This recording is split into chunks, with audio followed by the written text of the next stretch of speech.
une politique de confinement assortie d'une répression que je trouve, moi personnellement, quasiment obscène.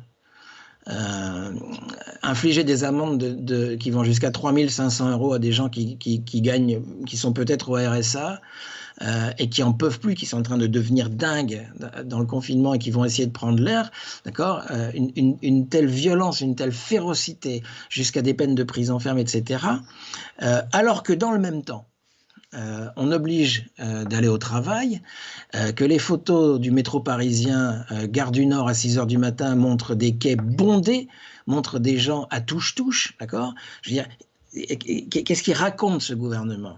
Je veux dire, qu'est-ce qu'il nous dit? Il oblige les gens à aller travailler à Paris, d'accord, 14 millions d'habitants, dans un métro bondé, mais il fait surveiller les plages du Finistère par des hélicoptères. Attendez, excusez-moi, mais il y a marqué du con sur mon front. Enfin, je veux dire, c'est quoi le truc? Je veux dire, à quel moment, jusqu'à combien de temps on va se foutre de notre gueule avec ce truc-là?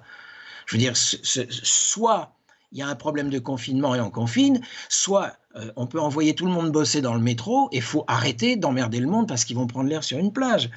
Donc, ce qui me met la puce à l'oreille, c'est je le disais tout à l'heure, c'est la violence de cette répression, la férocité de cette répression sur des histoires de promenade. Ça ne va pas. Le coup de l'hélicoptère, je le trouve extrêmement symptomatique. Enfin, je veux dire, là encore, vous avez un test en grandeur nature, qui est un test de l'obéissance de la police.